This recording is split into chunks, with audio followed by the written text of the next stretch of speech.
thank you for coming. We are excited to see y'all here.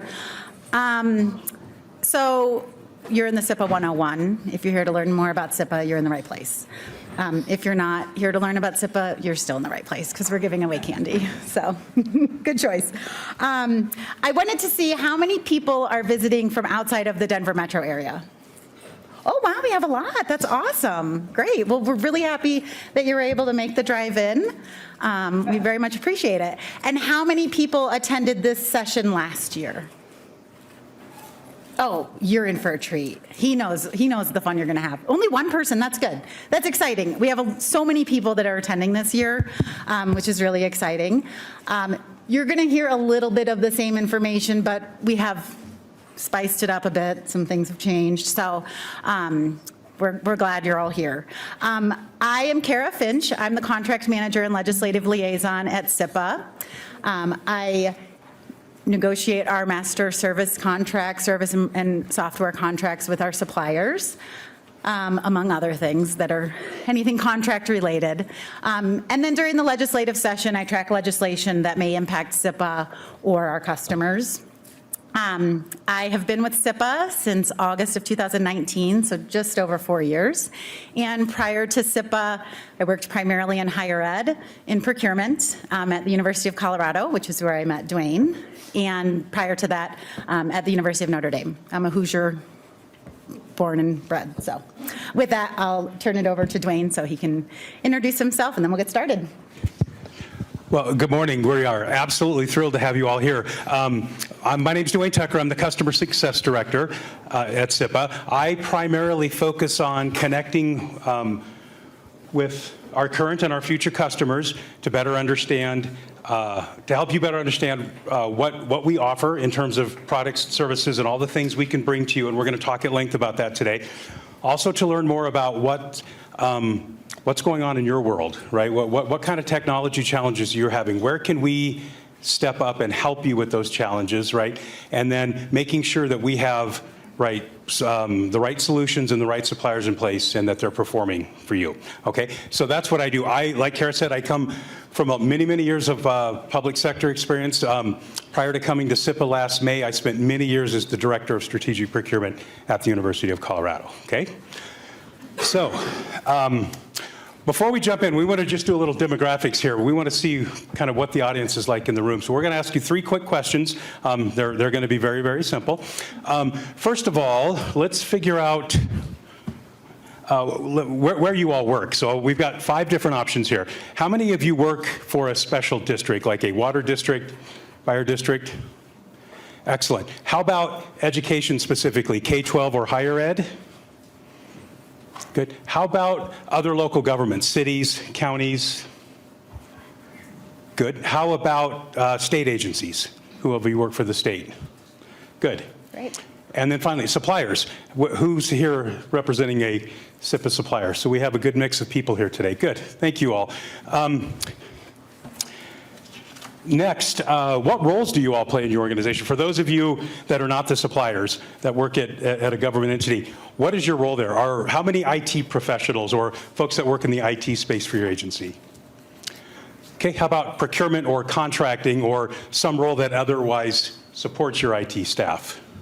One person. You can just leave your hand up the rest of the day. Just leave it up the rest of the day. It's fine. Okay, that's great. Now let's ask, for those of you, again, not our suppliers, but for our government customers, how many of you have worked through SIPA to get, like our digital government services? That would be websites, your payment processing system. Well, of course, your hands up, of course. Okay, how many of you have worked with SIPA on the other side of our business, our technology portfolio? So that would be things like licensing, software licensing, professional services, those kind of things. Okay, good. Well, that's a good mix of people then. That helps us know the room.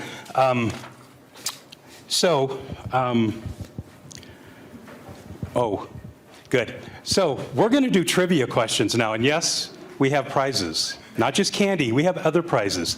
So we're going to do our first trivia question of the day. If nobody in the room gets it, Kara and I are taking our computers and walking out the door, okay? So respond to that as you will. What year was SIPA created? 2004. Yes. Wow. All right. Nice. I was in the intro session. Good. Paid attention. We like to see that. Awesome. So our boss is in here, and did you hear that, Ajay? They know when we were created. That's right. Okay, so with that, we're going to start to dive in now, and I will hand it back to Kara. All right. I'm going to use this microphone. Okay. So this is why we couldn't go to the next slide without asking that question, because the answer's on here. But the purpose of today's presentation is to provide you with some important information about who SIPA is so that you have a better understanding of how you're able to work with us as a Colorado government. We're going to talk a lot about business, but we're also going to have a little bit of fun in doing so. So we'll have some various trivia questions throughout the session. So as I mentioned, we're going to teach you a little bit more about SIPA, hence the name SIPA 101. It's like you're in college again. So we're going to dive into the statute, which is super exciting content, and then we're also going to talk about the benefits of working with SIPA. And Dwayne gets to cover the more exciting piece of that. So that's why he's here, to bring the fun. There are people in this room that love talking about statutes, though. So, yes. So SIPA was written into state statute in 2004 as a political subdivision of the state. We are not a state agency and we're not a local government. We're like a special snowflake within the state of Colorado. We're very unique in that no other state has an organization like us. Our state statute allows you to come to us and buy services and software products that meet our mission. Specifically, what differentiates us from other entities within the state is that we're not bound by the same administrative rules that you may be bound by, like your procurement rules. And this is all allowed within our statute. So that makes us really unique. It allows us to absorb some risk for our customers because we're not bound by the state's procurement rules, which is a really unique and cool function of our statute.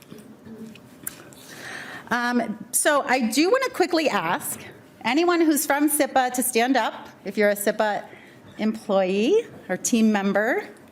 All right, we have two. So I encourage you throughout the day to introduce yourselves to our staff, our team. We started in 2004 as I think a team of two. Neither of us were here then. But we have grown to 12 team members, and that's really exciting because it just shows how much we've expanded throughout the state in both the products and services that we offer and in the customers that we serve.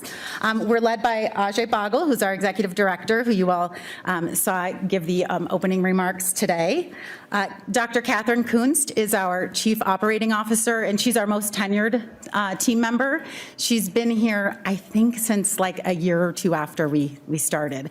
And that's really beneficial to the rest of us because she brings a lot of historical knowledge that we rely on nearly a daily basis.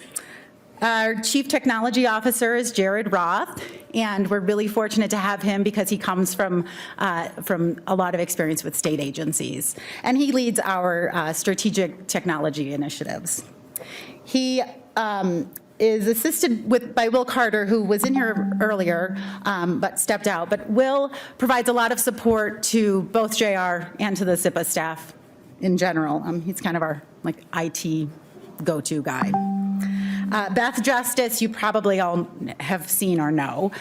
She is our sales and marketing director, and she, along with Sharon Trilk, work tirelessly to put this event on, and it is a great event every year, and this year is no different. Derek Martinez is our Director of Financial Operations, so he works with our SIPA leadership to develop our financial initiatives and goals. And Alex Schriefer is our Office Manager and Bookkeeper. Alex makes sure that our bills get paid, among many other things, but that's what he's probably best known for. Heather Nelson is our Operations Manager, and she leads our quoting process. So if you are a current SIPA customer or a SIPA supplier, you have probably interacted with her quite a bit. She's been very busy. And we have a new team member who just started last week. Sarah Fisher is over there, and we're all very happy to have her. I think Heather is probably the most excited to have Sarah on board because she is providing a lot of much-needed assistance to Heather, given our recent growth. So that's kind of who we are in a nutshell. Again, I encourage you to introduce yourselves to any of the staff as you see them today. Let's see. All right, so we are at SIPA a government that serves government. I think that should be our catchphrase. I'm not sure that it is. It's probably not the catchiest, but I'm not in marketing. But that's the easiest way to say who we are. We're a government that's serving governments within Colorado. Our mission is really to just provide effective and efficient solutions to Colorado governments. We are designed to connect residents of Colorado to their governments in an easy way. And really to make any of the transacting that you have to do with residents and governments a seamless process. So one of the benefits is that because we're a government, we understand what our governments, the challenges that they have, and all of the work that we do is geared directly toward that. Our mission is very clear, connecting residents to their government through technology. All of the work that we do is very much based in that mission. So when we're talking about what suppliers we're going to bring on board, we want to make sure that the products and services that they offer align with that mission. So you're not going to see technology solutions that don't allow for that interaction between residents and governments within our portfolio. It's a very, very specific mission-driven organization. While our organizational mission is pretty clear and easy to understand, our statutory mission can be a little bit more complex, but we're really fortunate that when SIPA was created, the legislature stated what that mission was within the statute itself. So understanding why we exist is really important. So I do want to focus a little bit on what the legislature intended. Oftentimes, legislative intent can get lost in translation over time. And so again, we're fortunate that our mission is stated within the statute itself so that that's very clear. I'm not going to read through all of these, but if you're interested, you can see the cite to the statute and go crazy and read it all. It's exciting. But specifically, we were created to provide an efficient and effective way for you to interact with your residents as Colorado governments. We offer a one-stop shop, so to speak, that really provides access to that electronic information products and services. So that's mostly professional services, software, digital government services that allow Coloradans to interact with their governments. Per our state statute, we at SIPA are authorized to enter into contracts with suppliers, and per statute, you as Colorado governments are allowed to use those contracts. Since technology is always evolving, obviously, our statute's not limited to any specific point in time, and so it specifically outlines that we are authorized to and really directed to explore new ways to improve access for the public and Colorado governments. All right, now we'll lighten it up a little bit because that was a lot of content. So, okay, so next trivia question. On this day, so what is today? September 20th of 1973. That's not the question. Wait. Yeah. Question first. Billie Jean King. We just set the ground rules. Oh, well, you just holler it out. You can Because holler, last year we raise your tried hand. to have you raise your hand and nobody, I appreciate the raised hand though. If you feel you wanted, we didn't Yes. recognize you, I'll give you some extra. Yeah, we have extra candy. Okay, so on this day in 1973, Billie Jean King defeated Bobby Riggs in what is now referred to as what? All right, she has to win because she's very She knew excited. she was gonna I win. know, yeah. All right, great. We have more chances. The trivia just keeps getting better as time goes on, so. All right, so back to business. So we often get questions about how am I a local government allowed? Like, I don't understand how I'm allowed to work through you. So we're going to provide a little bit of clarification on that. Again, the legislature made it pretty clear in our statute. Our statute allows all Colorado governments, whether you're a state agency or a local government, as defined within our statute, which really is if you are a public entity in Colorado, you fall under the definition of state agency or local government. So it's not as narrow as some other definitions within state statute. But you are all allowed to contract with SIPA, and in doing so, you're meeting your own procurement requirements. Now, I know you're like, what? That can't be right, but it is. So sometimes things seem too good to be true, but this is not one of those times. The statute very clearly states that all state agencies and local governments, again, as defined within the SIPA statute, are hereby authorized to enter into and do all things necessary to perform any such arrangement or contract with the authority. So that particular part of the statute, which I have listed on this slide, is a very powerful part of our statute because it's what specifically allows all Colorado governments to come to us, and in doing so, you are satisfying your own procurement rules. All right, so now that we've worked through all of the statute part, I thought we'd kind of dive into like, okay, the actual logistics, like now what do I actually do? So as I mentioned earlier, as the contract manager, I negotiate the master contracts we have with suppliers, and so that includes both legal and business terms and conditions, pricing. We recently updated our master contract so that it more aligns with really the overall environment within technology today. So we do ensure that we have the right security standards and insurance requirements, as well as ensuring that when applicable, we have the HIPAA Business Associate Agreement in place. So once we have those contracts in place, we've tried to make the master contracts meet all of your needs from a contractual perspective, so that if you are contracting for professional services where PHI may be involved, we have that covered within that BAA already. So you then are going to enter into an eligible government entity agreement.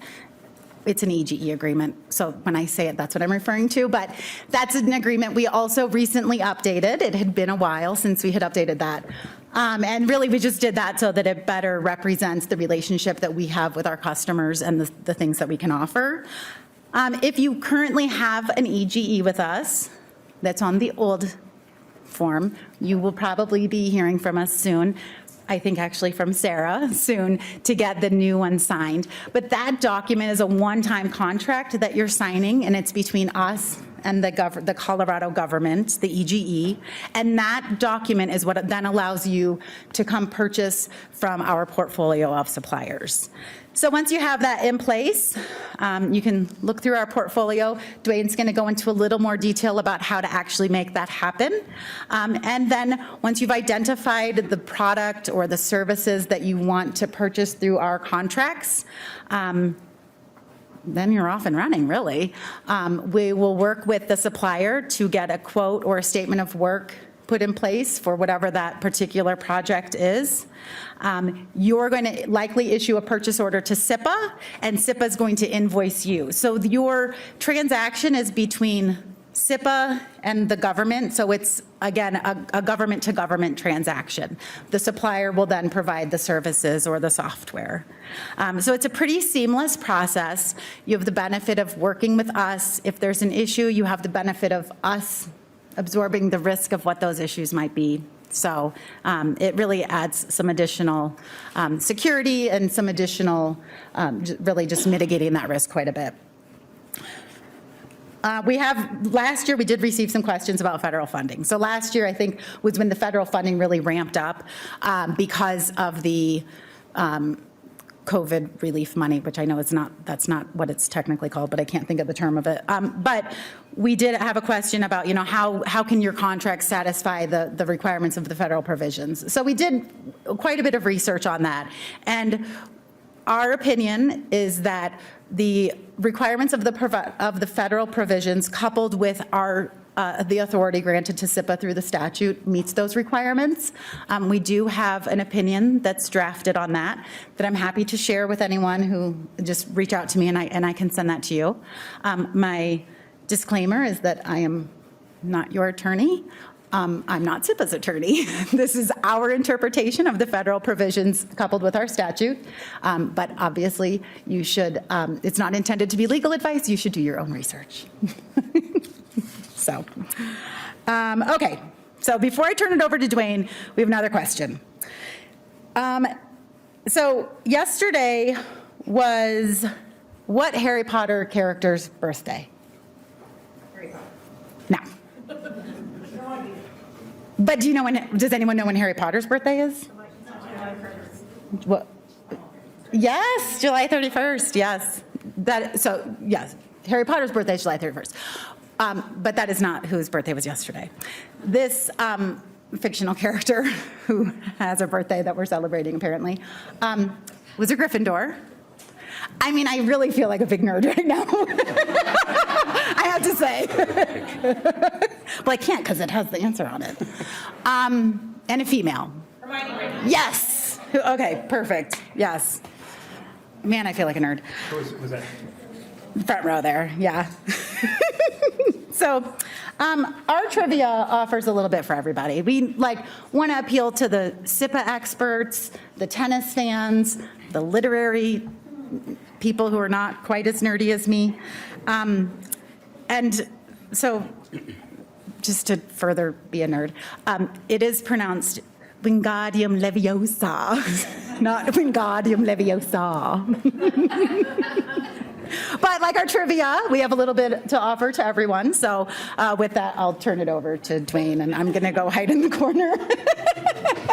Well, that's quite a setup, Kara. Yes. Thank you. Oh, Will Carter, can you stand up, Will? Yeah, Will's here. We introduced you earlier, but so Will is, I mentioned earlier, thank you for joining us. So, okay. Okay. Take it over.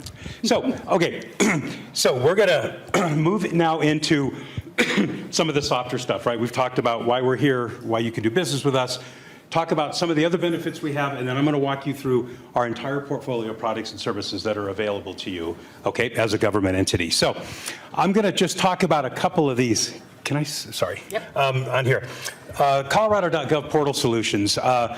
Colorado.gov portal, right, is a very comprehensive e-government platform to help with all kinds of products, services, things like websites, payment processing.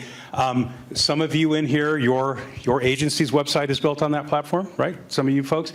All of you that are residents of Colorado, if you've ever gone onto colorado.gov to do anything, pay something or register something, right? So we're the oversight body for that and all the digital government solutions that you can tie to that, okay? So that's important to know.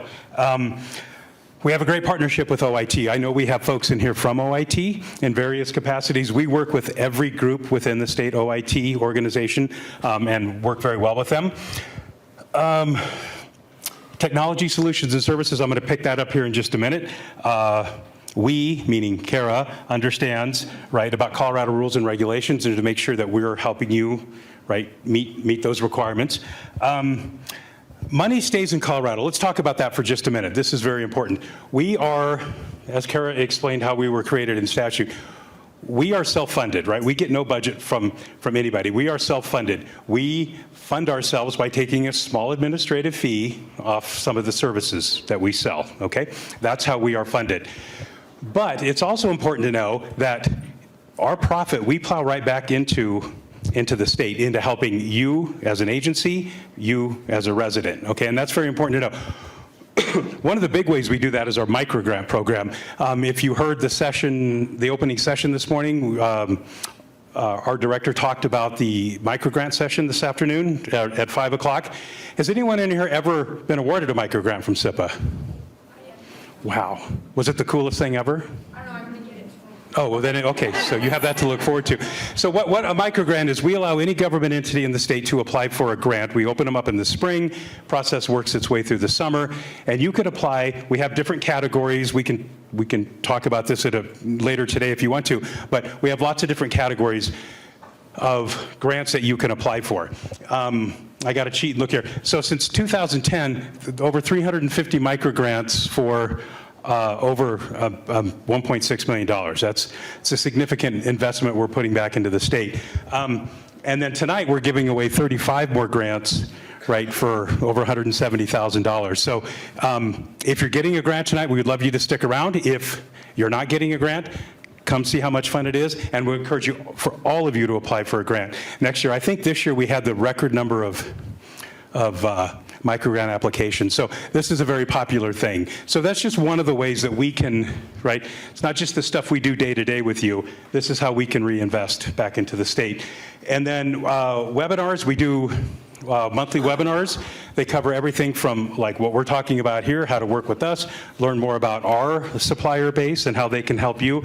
Or sometimes we'll have a particular topic that we talk about. Not too long ago, we did one around AI. Okay, so follow our website. You can see when all those webinars are coming. The last one on here, ease of procurement. Kara talked about this a little bit, and I want to hammer this point home just for this bullet point and for the next slide. This is one of the real value adds SIPA brings to all of you, is how easy we can make it for you to acquire, right, anything that we sell, that we can sell to you, okay? Kara mentioned about the risk and everything like that, so let's move on. We're going to talk just a little bit more about that. How many of you have ever participated in some sort of procurement solicitation like an RFP? Whether you're on the IT side, the procurement side, the end user side, I'm guessing most all of you have done that, right? Sometimes that can be a lengthy process, right? It takes a lot of time, people time. It can cost a lot of money. It can take literally months to do an RFP, for example, right? Sometimes you get all the way through the process and you can't sign a contract with them, right? There's some state or government provision in your rules that won't allow you to contract with them, indemnification or some of these other common sticking points. I'm sorry? I'm sorry? Oh, protests are good. Anyone participated in an RFP protest before? That's a blast, isn't it? Yeah, okay. So what we're saying here is that, right, if you use SIPA, based on all the stuff Kara talked about earlier, right, you can avoid this. Right, you can avoid going out to the RFP process. You can go through that very simple process, and we're going to talk a little bit more about that before we're done. But I also want to call out here this third bullet point. I think this is important, and it's kind of an overlooked part of procurement processes sometimes. If we're all putting everything out to bid, and there are suppliers in this room, and I promise you they will all agree with me, and I have not set them up to agree with me, but they will all agree with me. The more RFPs they have to respond to for especially common kind of right off-the-shelf solutions like softwares or integrations, implementations of software, for example, their overall price to the market's going to go up. So just keep that in mind, okay? So again, you can avoid this. Now, we all know that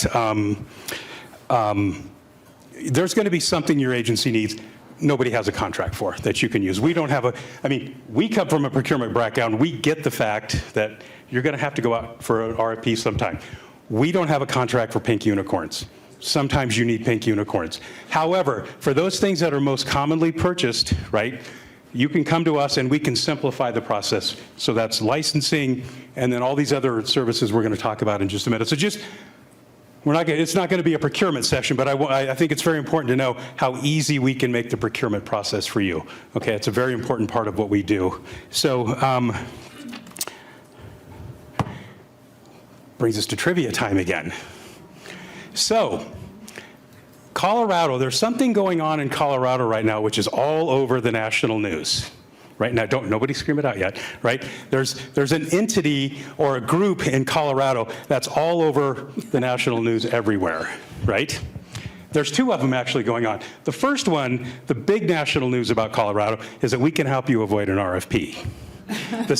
But what's the second most popular topic Colorado's known for in the news right now?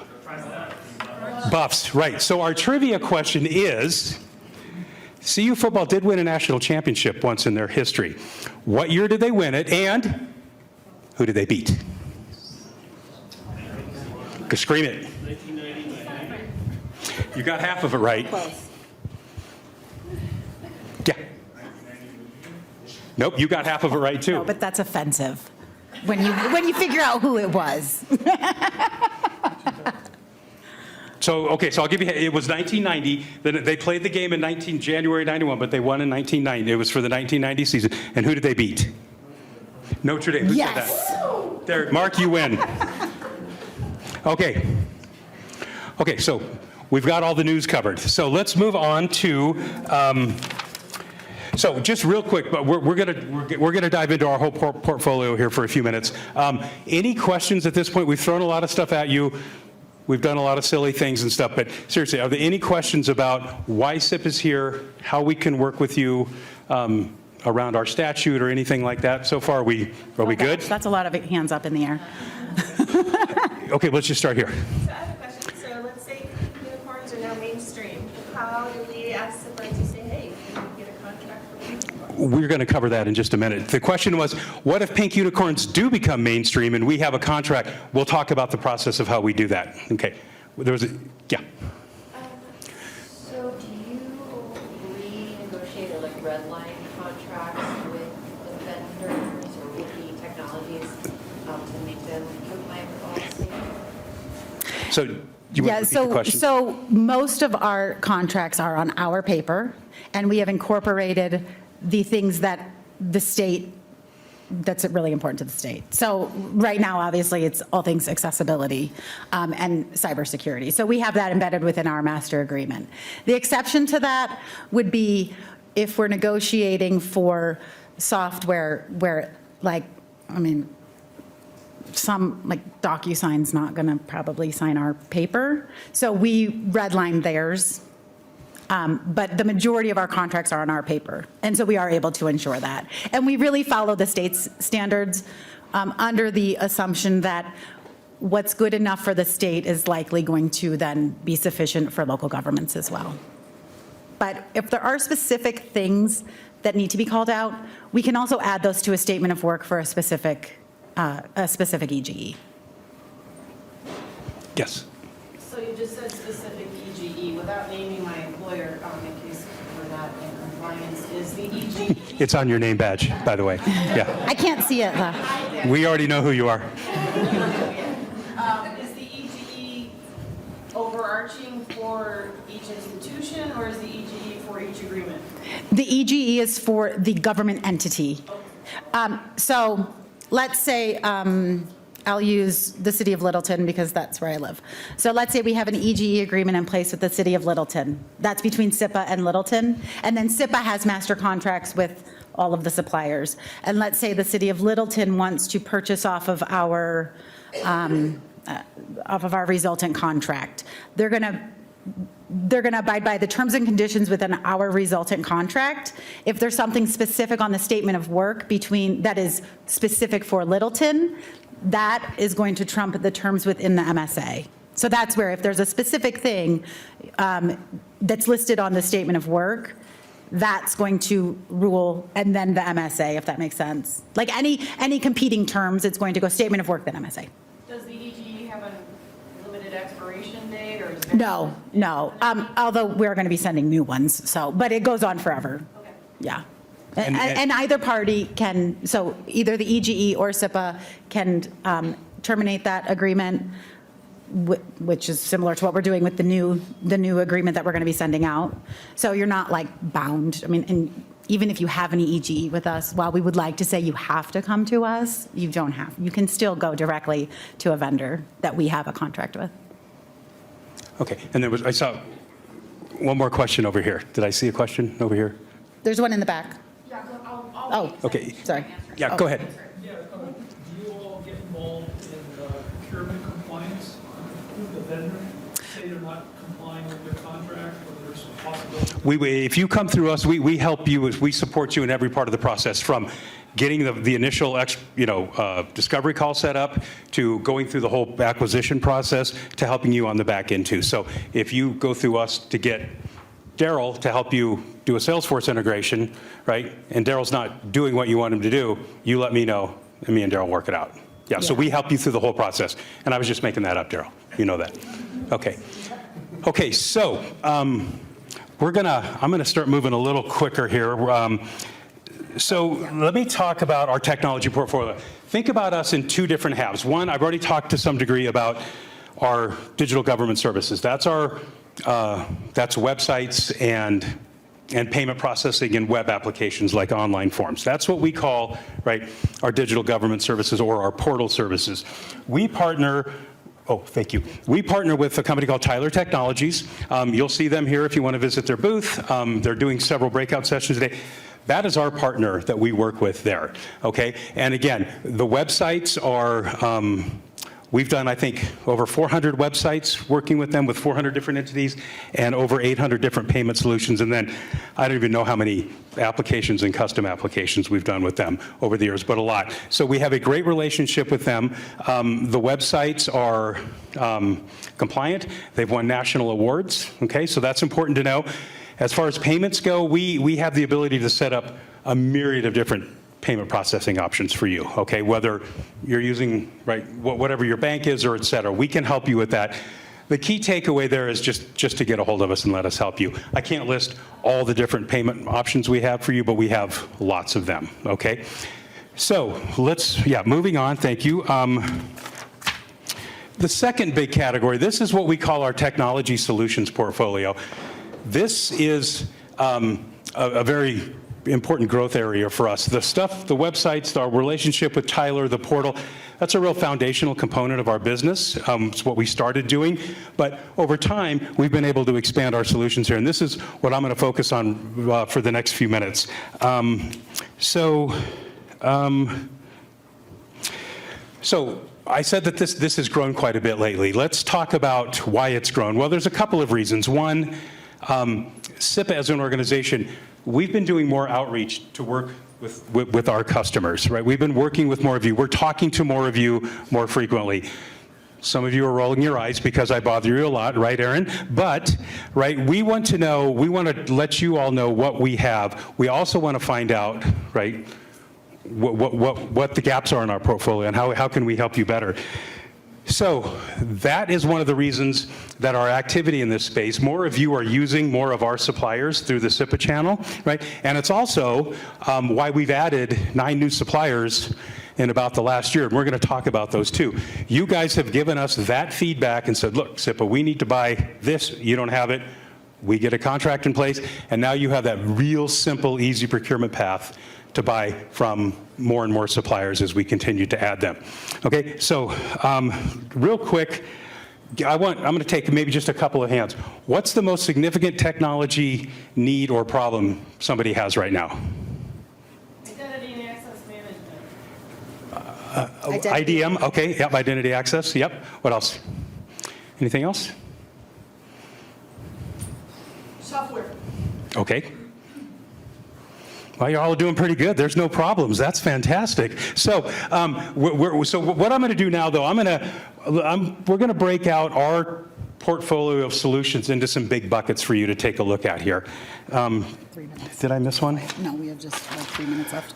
Okay, office productivity. Now, I'm going to go through this really quickly. The big takeaway for all of you today is when we're done, you're fully required to reach out to me after this conference so we can have a deeper conversation, okay? And I will hound you mercilessly in the hallway until you give me your email address. But office productivity, right? We have a lot of solutions that help you just do your job every day, right? We have Google, we have Microsoft. So if you need some email licenses or if you need to get set up with a few emails, right? If you need cloud services, anything else Google and Microsoft have, we have great relations with those folks. We can help you there.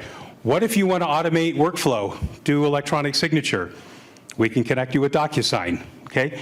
What if you want to do, we even have people that can help you with your help desk or your contact centers, right? They can get you the software. We have people that will actually staff that for you. Okay? And then email security, encryption services. So just think about the things you use, the tools you use just to perform your job every day, right? We've got all those solutions covered for you. Communication and engagement. This is exciting stuff here. Every government entity, or most of them, right, want a way to engage in communicate with their constituents or their leadership, right? So we have solutions that can help you. What if you're trying to video stream meetings, council meetings, board meetings, whatever that is? We have solutions there. What if you have some sort of a campaign, right, a digital campaign where you need resident or resident feedback about, we're going to do this in this part of the city. You want people to respond. We can connect you with folks like Granicus and others. We have solutions for how you engage with your community. What if you are, what if you want a different way to share your data, for example, with your leadership or with the public? We now have a contract with Tableau, right? So if you want some really powerful data visualization, if you have a lot of data, you want to make it available on your website to your constituents, we can do that. How many of you would like to use Salesforce, right, to collect constituent information? Or how many of you are using it, right? We can help you in that space as well. So any of the tools you would need to communicate or engage with your leadership, with other parts of your agency or your constituents or customers, we can help you with that. Okay, you can go to the next one. Okay, so we just talked about a bunch of different solutions: DocuSign, Google, Microsoft. We talked about Salesforce, Tableau. Some of you or agencies are large enough that you can buy the software, you can implement the software yourself, right, and have your teams working on it. Some of you would like a partner to help you, right? You just bought Salesforce, you just bought Tableau, you need somebody to implement that for you and stand it up, right? We have people who can help you in that space.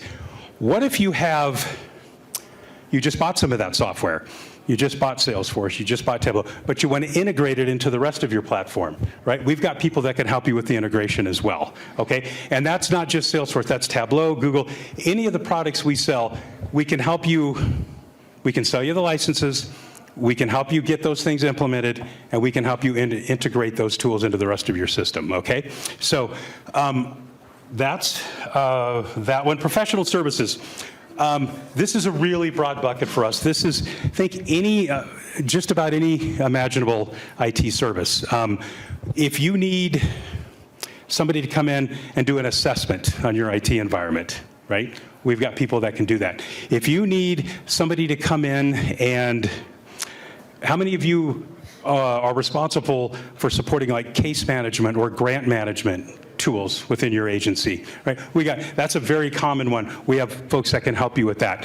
What if you're looking to do, right, you want to do strategic planning, you want to do a digital planning, right? Somebody raised their hand already. What if you want to do things around customer experience, right?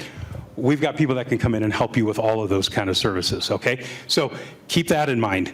I forgot I know, I'm in a hurry. So this is the way it always goes.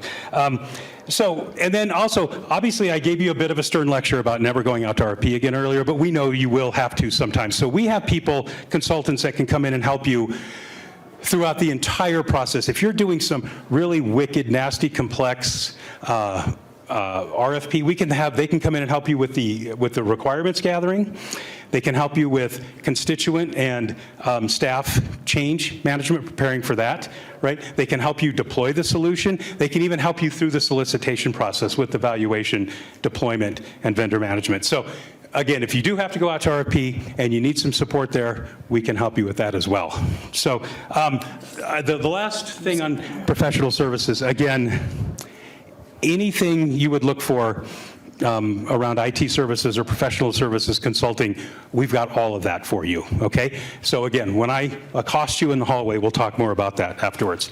Okay, now we're going to talk about three very specific things. Data. Okay.